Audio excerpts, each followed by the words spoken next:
Fala, gente amiga, tudo bom? Eu sou Carlos Loz e esta é a Batata Espacial, o seu site de cultura nerd e de cultura em geral na internet. Meu canal no YouTube é o Carlos Eduardo Loze Rezende. Loze se escreve L-O-H-S-E, Rezende se escreve com Z. Se inscreva no canal, toque o sininho das notificações para saber quando tem vídeo novo, curta, compartilhe e comente. Venha participar das nossas discussões sobre cinema, séries, cultura e outras coisinhas mais, tá? E hoje, gente, vamos finalmente falar, né, dessa estreia brasileira tão esperada, né, o Ainda Estou Aqui, esse filme do Walter Salles, tá certo? Que fala sobre a vida do deputado Rubens Paiva, que desapareceu na ditadura militar, e como foi, né, a saga, né, da sua esposa Eunice Paiva para primeiro, né, saber o paradeiro do marido. Segundo, né, criar uma família tão grande, né, com acho que quatro meninas e um menino, que é o Marcelo Rubens Paiva, coisa e tal, né, que escreveu Feliz Ano Velho, escreveu o livro Ainda Estou Aqui, né, a gente sabe dessa história toda em detalhes, né, pelos livros, né, que o Marcelo Rubens Paiva acabou escrevendo, né. E o Walter Salles, ele aparece aí depois de 12 anos, né, sem fazer um filme, ele volta, né, a fazer um filme que acaba sendo o representante brasileiro na disputa lá pelos 5 finalistas do Oscar, né? Bom, gente, o grande detalhe é o seguinte, tá? O que eu posso falar desse filme? Lembrando que eu vou ter que dar spoilers aqui, como eu sempre faço, tá? Mas o que eu posso falar desse filme? O grande problema de Ainda Estou Aqui é o seguinte: é a expectativa que se cria em cima dele, tá?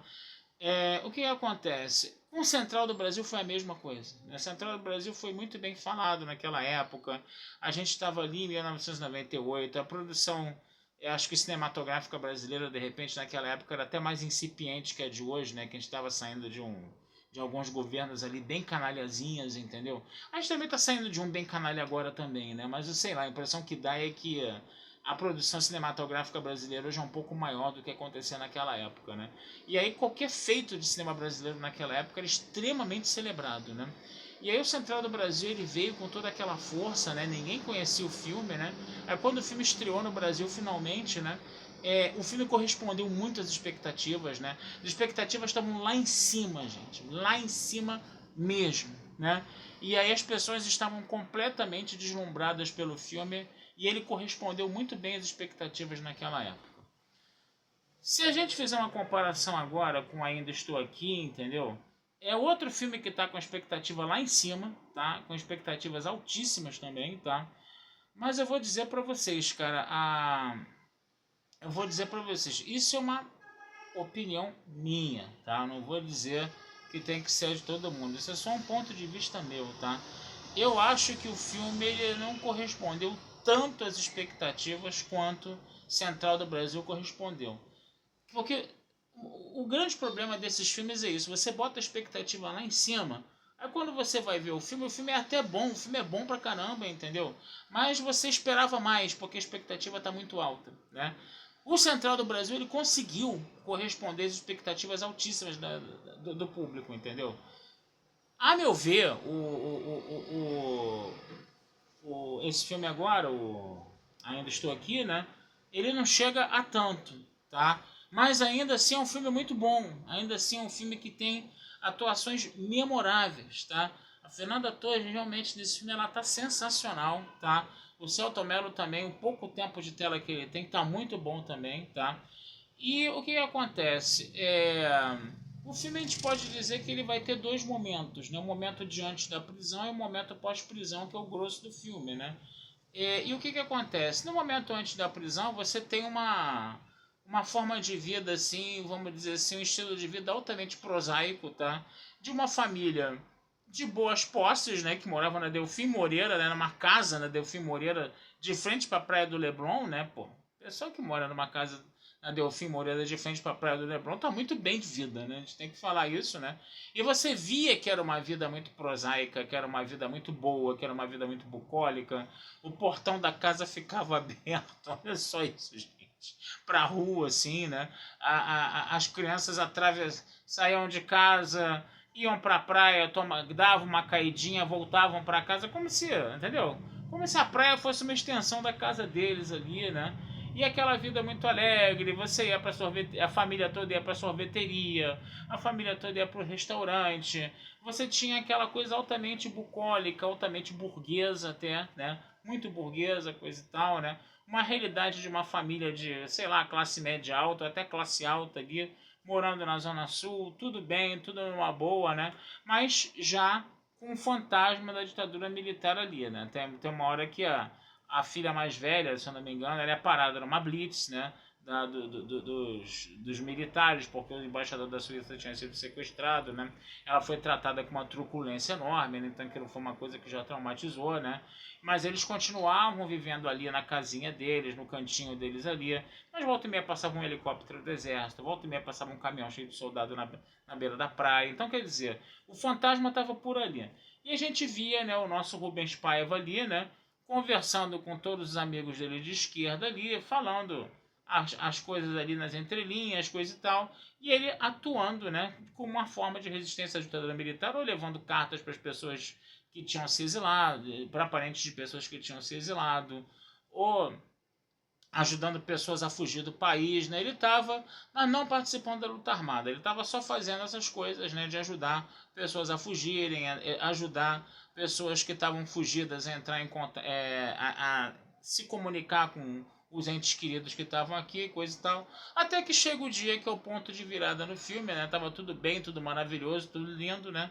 Até que chega o ponto em que ele acaba sendo preso, né? E aí o que acontece? A coisa mais angustiante ali, né? É que os policiais que levaram ele preso, alguns ainda ficaram na casa, né? Mesmo depois dele preso, né? Ainda ficaram na casa com a família mesmo depois dele preso, né? E ficou aquela situação ali meio complicada, né? Até que a Eunice Paiva e a filha dela, a segunda filha mais velha dela, acabam indo, né? E ficam também na prisão, tá? E lá elas começam a escutar as torturas, começam a escutar aquilo tudo, né? Foi aqueles interrogatórios intermináveis, coisa e tal, né? E aí a Eunice Paiva ficou presa alguns dias, né? E depois ela acaba sendo solta e a filha também, né? Mas o Rubens Paiva não aparece mais, né? Todos os amigos dele estavam achando que eles iam voltar, mas ele acaba não voltando. E ela começa a lutar para ter informações sobre o marido, e ao mesmo tempo ela tem que ser o que? A chefe da casa, tá? E tem que também administrar aquela filharada toda ali, né? E ela tem que se desdobrar em várias pessoas, né? Dentro de uma só, para poder lidar com toda aquela situação, com todo aquele horror que foi a ditadura militar, né? E de como a ditadura militar destruiu completamente o núcleo familiar dela, né? E como isso foi trazendo consequências, né? Destruir o núcleo familiar é uma forma até muito dura de se dizer, mas botou muitas turbulências nesse núcleo familiar que até, né, pelas circunstâncias, se manteve bem sólido, né? Então é bem interessante de ver isso, né? E aí a gente vai vendo, né, a luta dela, coisa e tal, né? Até que depois ela com 48 anos vai fazer direito, né? E depois, muitas décadas depois, 15, 25 anos depois, ela vai ser uma advogada que trabalha, né? Que vamos dizer assim, está investigando a questão das grilagens de terra no Nordeste, coisa e tal, né? E só depois é que ela vai receber o reconhecimento do Estado brasileiro, né? De que o deputado Rubens Paiva tinha sido morto pela ditadura militar, mas até hoje o corpo não foi encontrado, né? Então, perdão, gente. Então, é um filme, tá? Que. Gente, é muito bom o filme. Eu não vou dizer pra vocês que o filme é ruim, não. O filme é muito bom. O grande problema é que ele acaba não correspondendo tanto às expectativas que foram colocadas muito lá no alto. Eu acho que. Perdão. Eu acho que você fazer tanto alarde pelo filme assim, às vezes pode ser prejudicial para ele, tá? Mas não é um filme ruim, gente. Eu realmente, os filmes do Walter Salles, todos eles são muito bons, tá? Gosto muito desse diretor, já tive a oportunidade de conversar com ele 2 vezes, né? Ele é uma pessoa extremamente afável, extremamente atenciosa, uma pessoa que está sempre ali tendo ideias assim sensacionais, tá? Sobre os filmes que ele faz, entendeu? Mas é isso, gente. Eu acho que eu tenho medo até de que ele não fique entre os 5 finalistas. Isso é uma impressão minha, tá? E se não ficar, gente, não é tragédia nenhuma, tá certo, gente? Não é tragédia nenhuma mesmo. Que o brasileiro às vezes fica pensando muito em Oscar, aquilo, aquele negócio todo, o deslumbre todo do Oscar que tem que ganhar aquela estatueta careca dourada lá, coisa e tal. Mas muito mais importante do que o Oscar é a mensagem que o filme traz. E essa mensagem o filme traz, né? O filme ele está prestando um serviço muito grande, né, para o nosso país, porque ele fica, né, mostrando os horrores da ditadura militar, né? E hoje em dia há um negacionismo latente sobre isso, né? Tem gente que fala que não houve ditadura militar e gente que tem influência sobre o grande público, tá?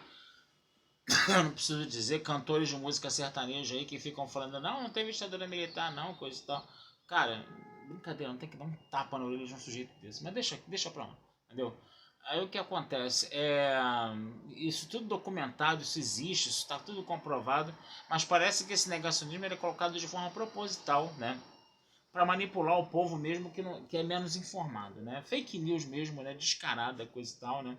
E quando o Walter Salles traz à tona, né, essa história do Rubens Paiva, que eu me lembro de ter visto no jornal quando ele foi reconhecido a morte dele, isso daí saiu no jornal, todos os jornais aqui no Brasil, coisa e tal, tá?